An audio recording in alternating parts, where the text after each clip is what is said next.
तुम्हारे पापा की मेंटल स्टेट, वो आखिरी फोन कॉल, मुझे उस जगह बुलाना और वहां उस वॉलेट का होना।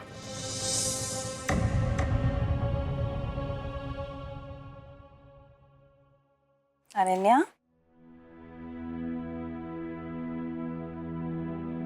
अनन्या क्या बात है? परेशान लग रही हो। All okay?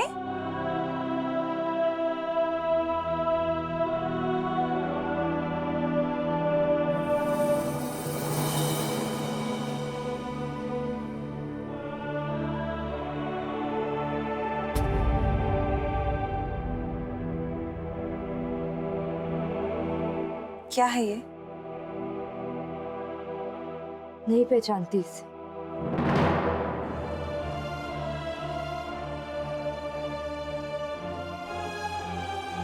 किसका वॉलेट उठा के ले आई? सुधीर कश्यप का। क्या बकवास कर रही हो? तुम्हारे लिए कुछ खाने के लिए लेके आती हूँ। कब तक सच को नकारोगी माँ?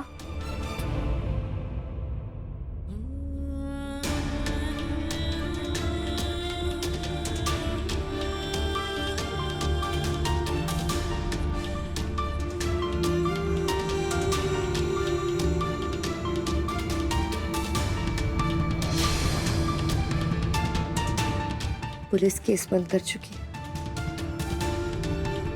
तो पुलिस को क्या पता? मैंने कहा ना वो वापस आएंगे। वो नहीं आएंगे माँ। पापा मर चुके।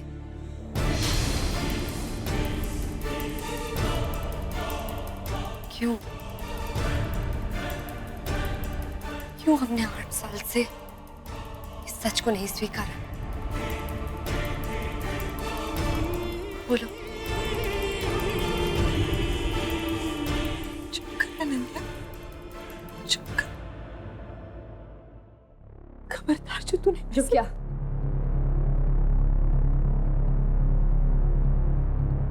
जो मैंने ये कहा कि पापा नहीं रहे। 8 साल पहले मर गए थे माँ। इस झूठी उम्मीद में क्यों जी रहे थे?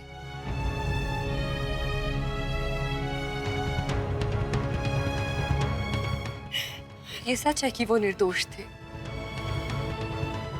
पर इस सच को साबित करने के लिए क्या ये जरूरी है कि हम इस झूठी उम्मीद में रहें कि वो जिंदा है?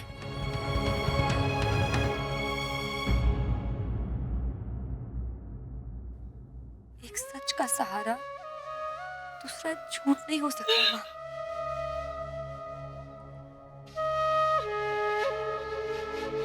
पापा मर चुके हैं क्या दीदी?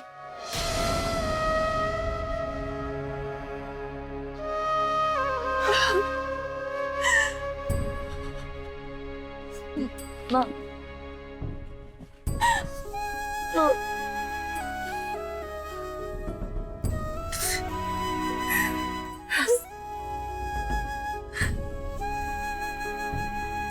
8 साल पहले जब ये वॉलेट मुझे दिखाया था,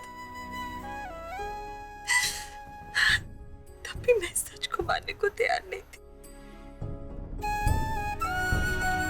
तुम्हारे पापा कभी आत्महत्या कर नहीं सकते थे। वो तो बहुत ही सुलझे हुए, सच्चे और ईमानदार इंसान थे।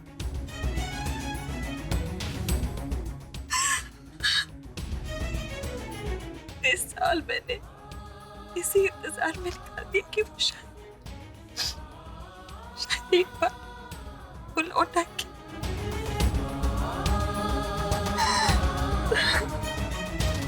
सब मान लो बा, कभी वापस नहीं आए। हम ऐसा करके सिर्फ खुद को और उनको दुखी कर रहे हैं माँ। हाँ माँ, हम ऐसा करेंगे तो उनकी आत्मा को बहुत दुख होगा माँ। पड़ जाएंगी तो हमें कौन संभालेगा? प्लीज संभालो।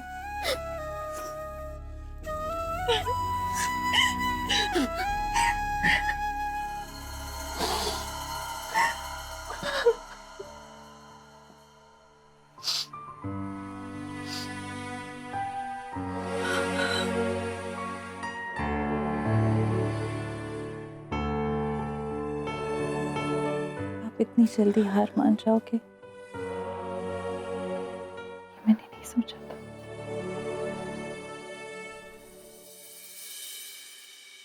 क्या रिश्ता है मेरा सच के साथ? क्यों हर बार मेरी नजरों के सामने खड़ा होकर मुझे खोने लगता है? जितना मैं उससे दूर जाना चाहता हूं, मेरे पीछे भागने लगता है। क्यों?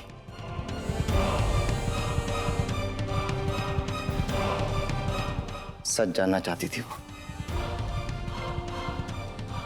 मुझ में एक उम्मीद थी उसको कि मैं उसे उसके पापा तक लेकर जाऊंगा। मैंने उसे सच कह दिया, वो पूरा सच जो मैं जानता था। लेकिन मेरे सच ने उसकी मुश्किलें आसान नहीं की, बल्कि उसकी उम्मीद और शायद खुद उसे ही तोड़ दिया।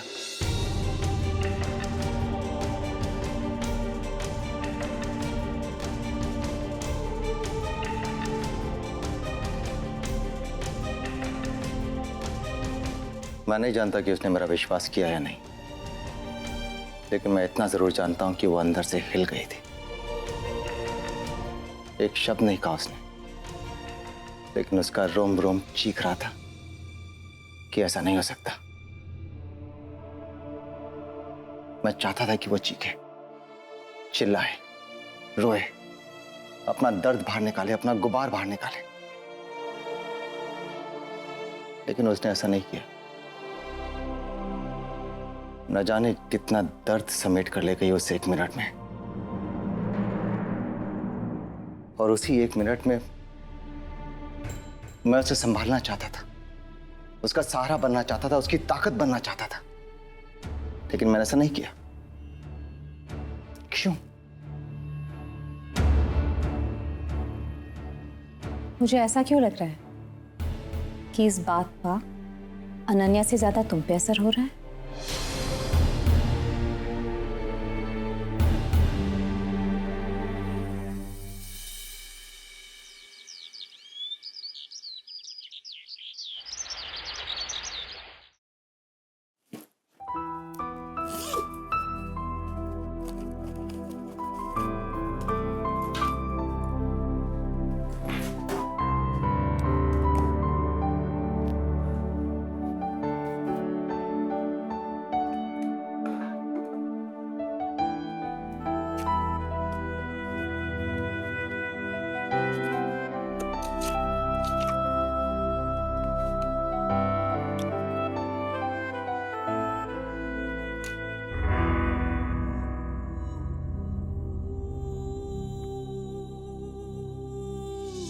आप कहना चाहते हैं कि पापा ने आत्महत्या कर ली?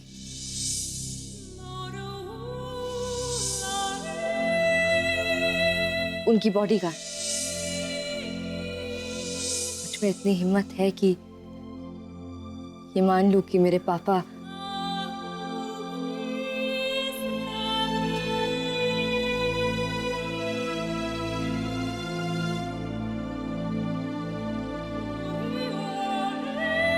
आपने मेरी उम्मीद छीन ली।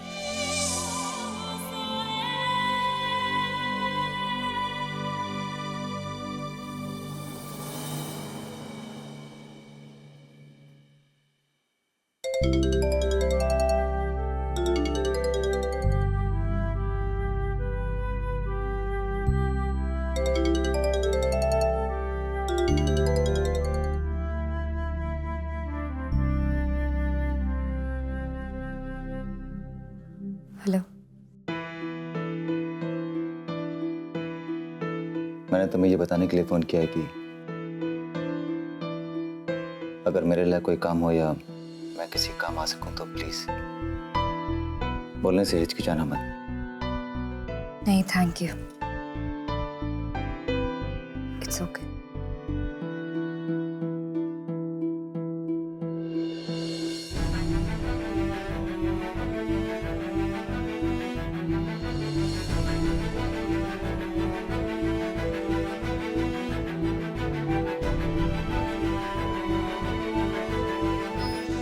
No Ronnie, it's not okay. Office में ये क्या नया ट्रेंड शुरू हुआ है जो जब चाहे छुट्टी मांग लेता है? ये एक न्यूज़ चैनल है, कोई गवर्नमेंट ऑफिस नहीं।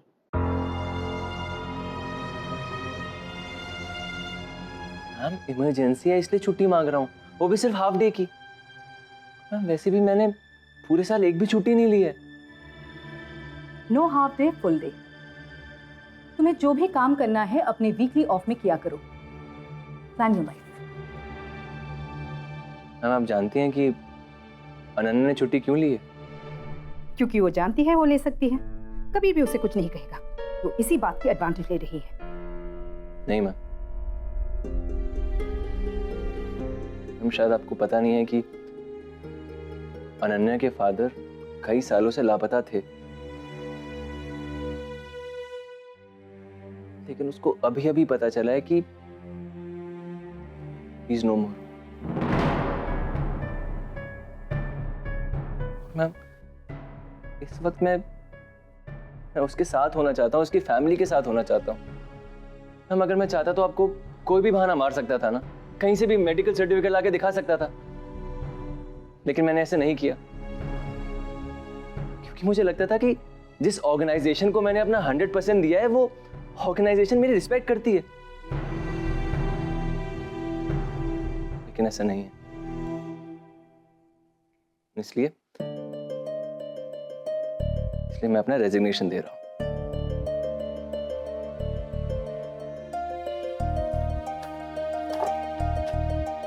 इतना मायने रखती है अनन्या तुम्हारे लिए? दोस्ती मायने रखती है, फीलिंग्स मायने रखती है मैम। जब किसी को अपनों की सबसे ज्यादा जरूरत होती वो मायने रखता है, लेकिन आप लोग नहीं समझे।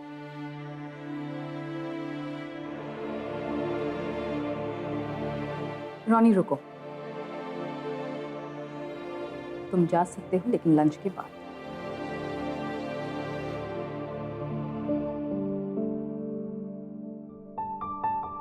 Thank you.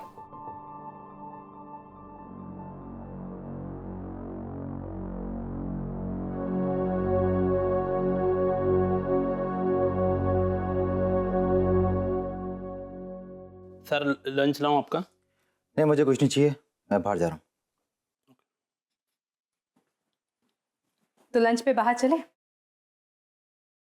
नहीं मालविका, मुझे कुछ काम है, उससे निपटा कर आता हूँ। ओह, तो तुम भी अनन्या से मिलने जा रहे हो? उसने तुम्हें अपने पापा के बारे में तो बताया ही होगा। जाहिर है इस बीच तुम दोनों एक दूसरे के काफी करीब आ गए होगे, और तुमने तो उसकी जान भी बचाई। सो आई कंप्लीटली अंडरस्टैंड। लेकिन just for your information, I mean मुझे नहीं पता अनन्या ने तुमसे ये बात कही है कि नहीं, लेकिन रॉनी इस वक्त अनन्या के साथ है। रिजाइन करने की धमकी देकर वो मुझसे छुट्टी लेकर गया है। अनन्या ने उसे बुलाया है, कह रहा था ऐसे वक्त में किसी अपने का साथ होना बहुत जरूरी होता है, and stuff like that. Thanks for the information.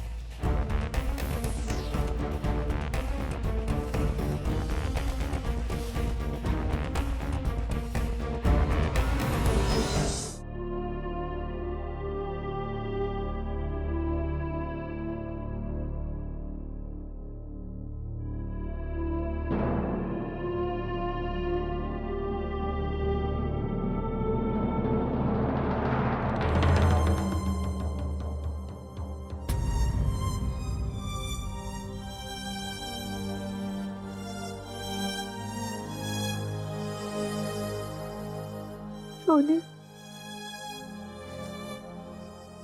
इतने साल कुछ नहीं तो एक उम्मीद तो थी, एक हौसला था। जिंदगी में एक मकसद था, तो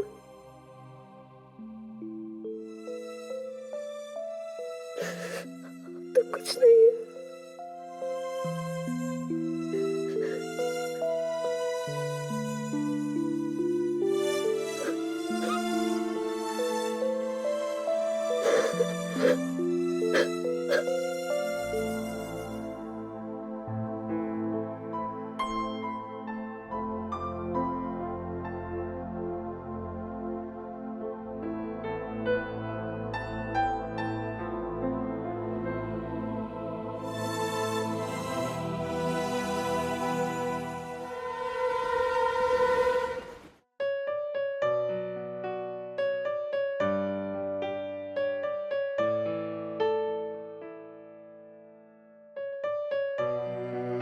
फिर आपको कैसे पता चला?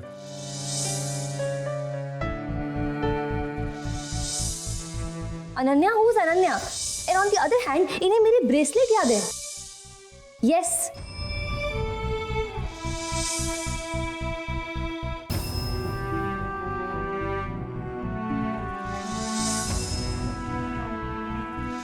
ये कौन है कबीर? मेरी एक स्टूपिड रिपोर्टर।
कुछ कहेंगे नहीं मुझसे?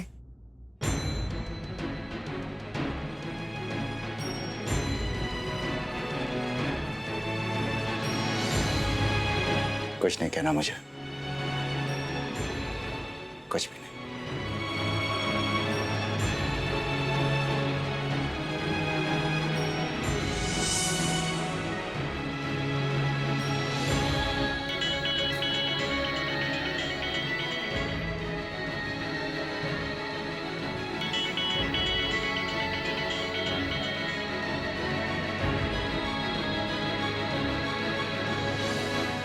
जाने से पहले दुनिया की इस भीड़ में एक आवाज ऐसी है जो हम तक पहुंच ही जाती, हमारे अंदर की आवाज। ये वो आवाज है जो शोर तो नहीं करती लेकिन कुछ और सुनने भी नहीं देती। इस आवाज को हम दबा सकते हैं, नकार भी सकते हैं, बस मार नहीं सकते।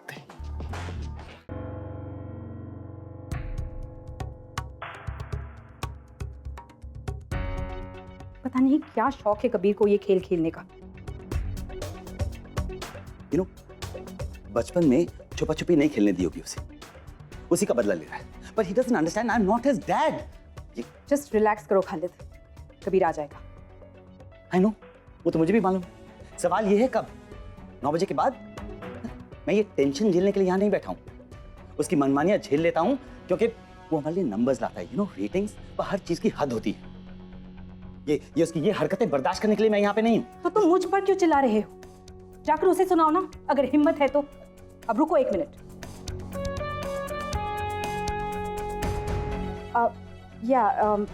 Can I please speak to Ananya? नहीं, उन्हें डिस्टर्ब मत कीजिए।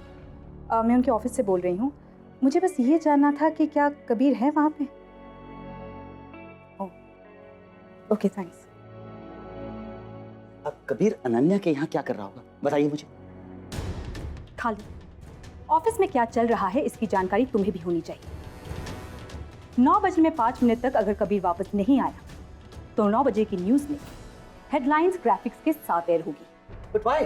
जब वी गॉट मानव ना, मानव नहीं, चैनल पे क्या एयर होगा और क्या नहीं, इसकी रिस्पॉन्सिबिलिटी कबीर के बाद मेरी है और तुम इंटरफियर नहीं करोगे।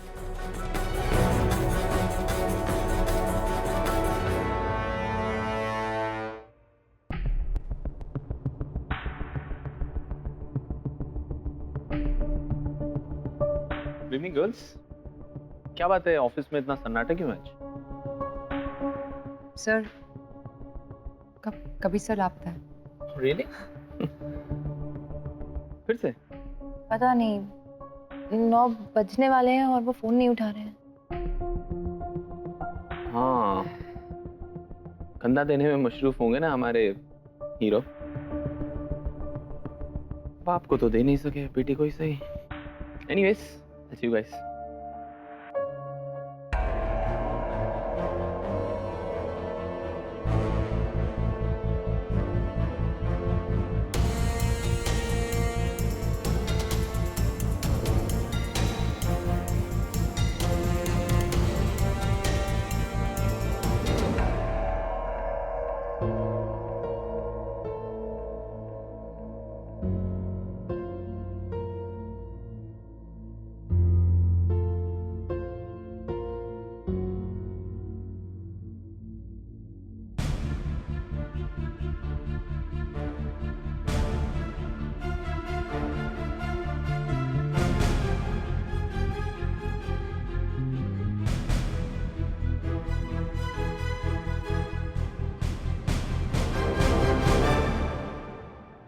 कबीर सर आप।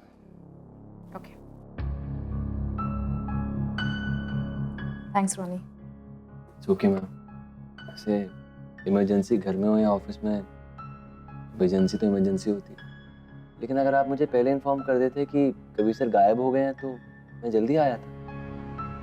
तो ये न्यूज़ तुम पर लेते?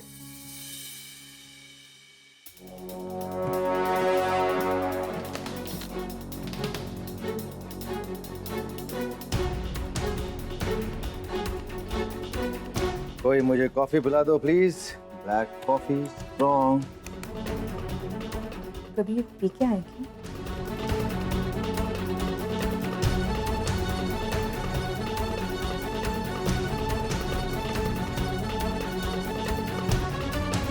Kabir, are you okay? Mic level okay? Count ले लो, 1 2 3 4 5 6 7 8। कबीर, तुम जानते हो ना कि स्टूडियो में आज 2 और गेस्ट आ रहे हैं। वही जिसने सुसाइड अटेम्प्ट किया था, मतलब उसी चक्कर में जिसने प्रपोज किया, नवदीप महाजन और उसकी गर्लफ्रेंड।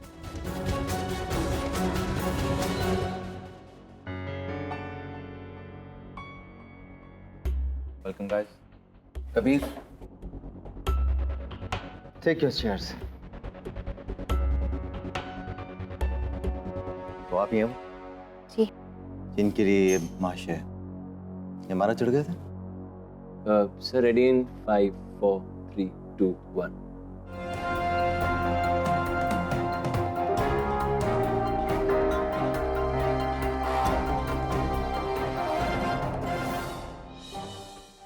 नमस्कार, खास खबरें कबीर के साथ में आपका स्वागत है।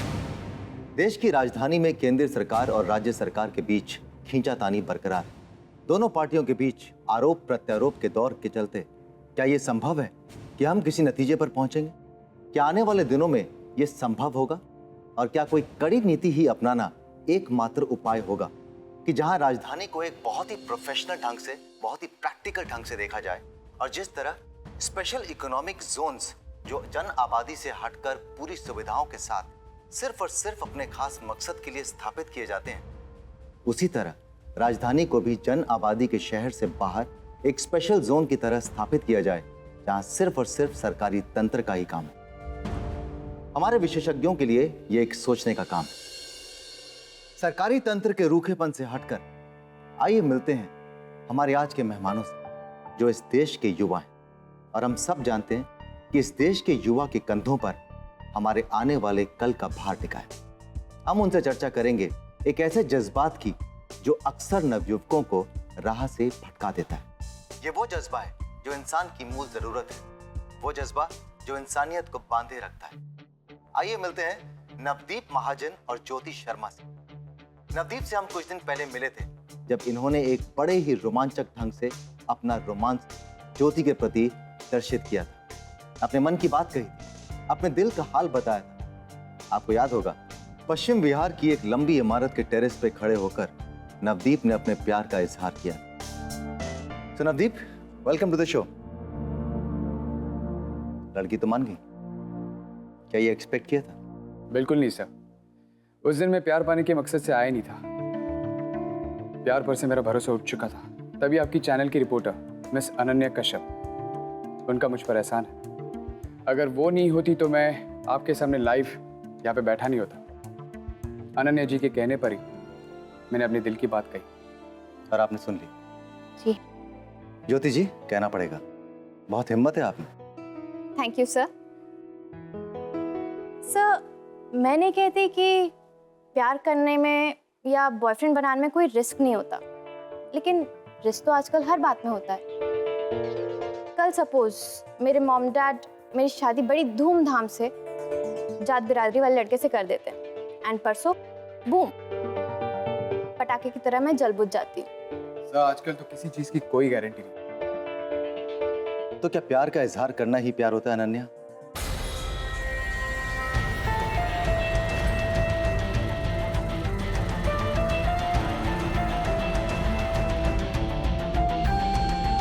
मैंने तो यही सीखा है, बोलना तो पड़ेगा।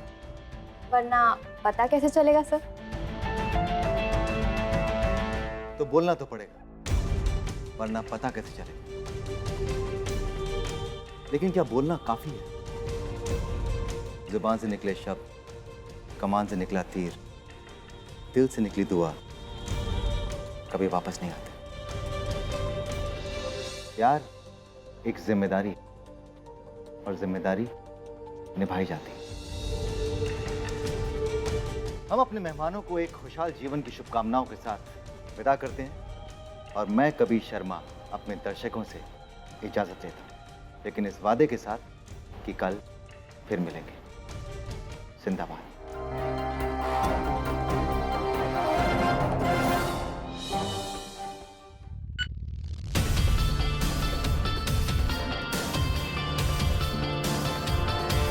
बहुत सही जा रहे हो कभी।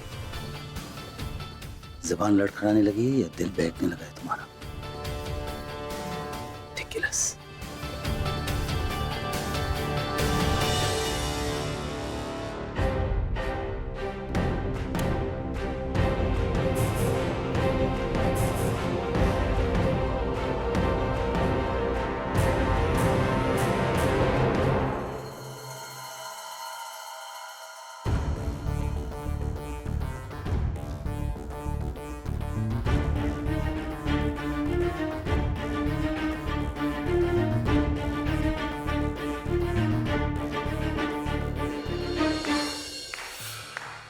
क्या बात है, क्या बात है, आज तो कमाल ही हो गया। कहाँ है हमारे star editor in chief mister Kabir Sharma? दिखाई नहीं दे रहे। केकेएन के इतिहास में ऐसा काम किया है उन्होंने जो आज तक नहीं हुआ। क्या बात है, बधाई के पात्र हैं वो तो। दिखाई नहीं दे रहे, पर कहाँ हैं कबीर शर्मा? बड़ा हम भी तो जाने कि कितनी पी थी उन्होंने। मालविका प्लीज।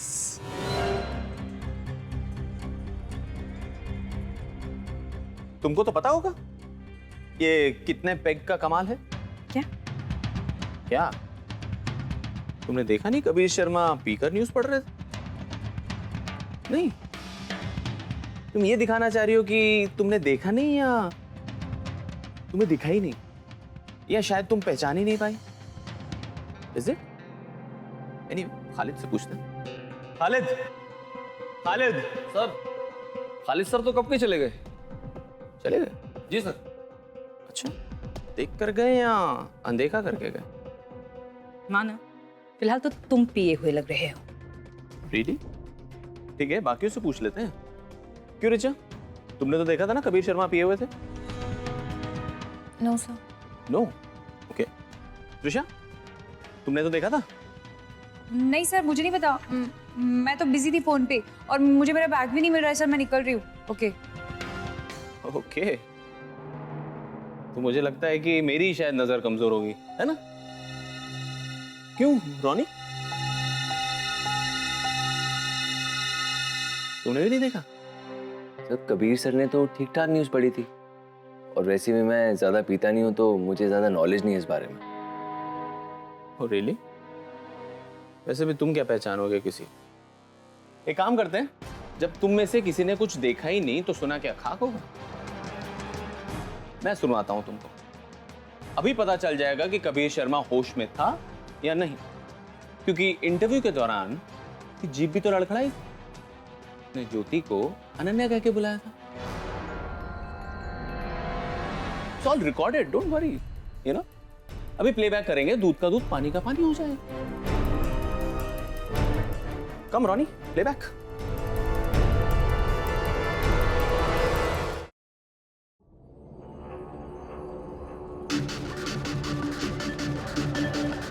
प्ले।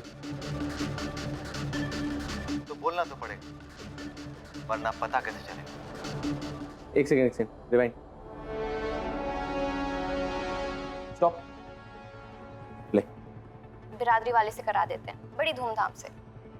एंड परसों बूम, मैं पटाखे की तरह जल बुझ जाती हूँ। तो किसी चीज की कोई गारंटी नहीं हो सकती। तो क्या प्यार का इजहार ही प्यार होता है? मैंने तो यही सीखा है, बोलना तो पड़ेगा। रिवाइंड, हाँ स्टॉप, यहाँ से प्ले। एंड परसों बूम, मैं पटाखे की तरह जल बुझ जाती हूँ। तो किसी चीज की कोई गारंटी नहीं हो सकती। तो क्या प्यार का इजहार ही प्यार होता है? मैंने तो यही सीखा है, बोलना तो पड़ेगा। तो प्यार में बोलना तो पड़ेगा, लेकिन क्या सिर्फ बोलना काफी है? जुबान से निकले शब्द, कमान से निकला तीर, दिल से निकला ख्याल। कहाँ मानव सर?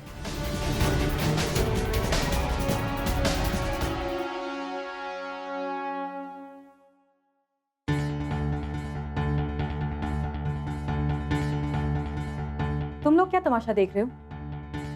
चलो जाओ, काम पे वापस लग जाओ। रोनी, यस मैम। कबीर ने तो कहा था ना, तो फिर तुमने ये कैसे किया और किस लिए किया, क्यों किया? अब मैम हम पहली बार किसी की गलती तो कवर नहीं कर रहे, और मुझे ऐसा लगता है कि अगर एक की बदनामी होगी तो सबकी बदनामी होगी, केकेएन की बदनामी होगी। और वैसे भी मैं कबीर सर का फेवर चुकाना चाहता था। उन्होंने जो अनन्या की जान बचाई बागियों से। और मैम आपको क्या लगता है, अगर कबीर सर की जगह मानव सर होते तो अनन्या का क्या होता?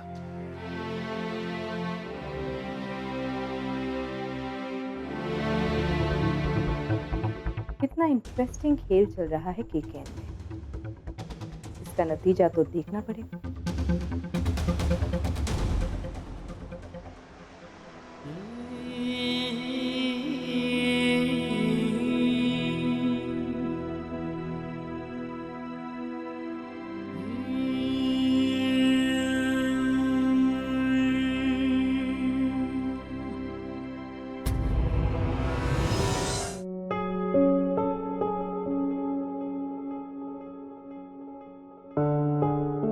मैं इतने सालों से इस घर में आ रहा हूं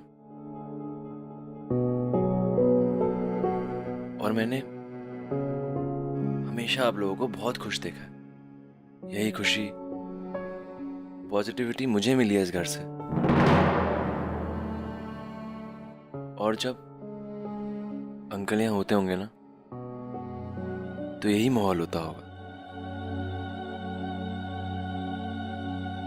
आंटी आपको पता है, रास्ते में आ रहा था तो मैंने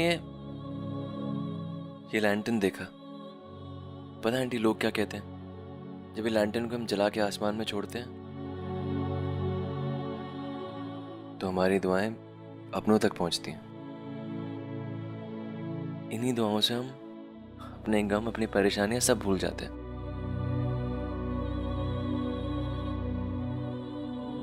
इसीलिए तुम मेरे बेस्ट फ्रेंड हो।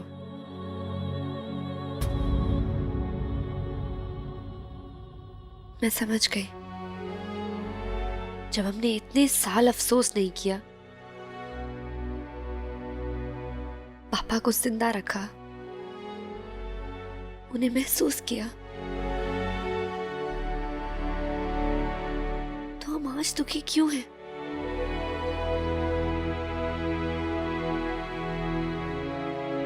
पापा हमारे साथ हैं, हम उन्हें मिस करते हैं, मिस करेंगे,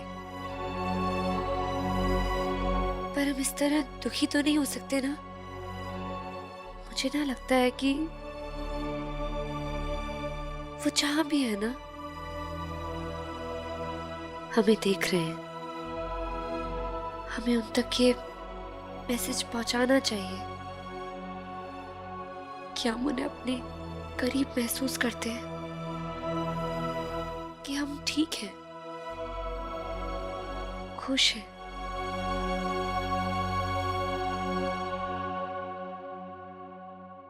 है ना?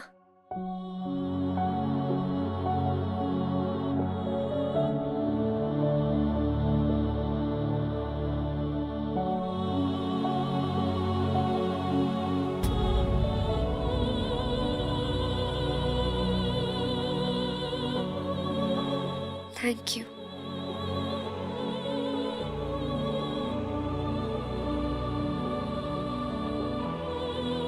माचिस?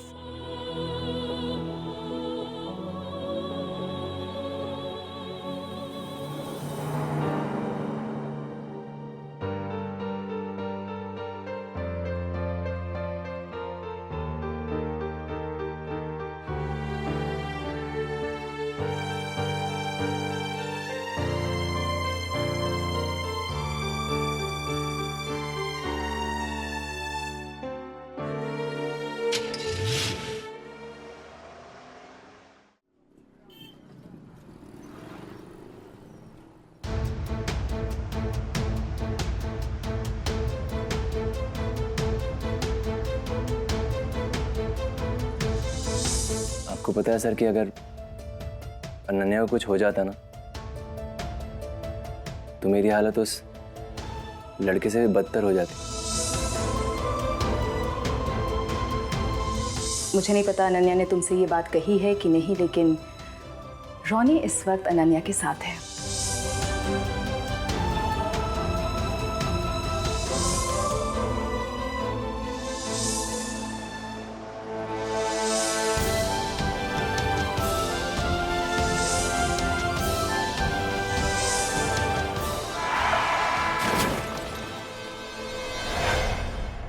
जाने से पहले मुश्किलें, जहां की मुश्किलें दिल की मुश्किलें।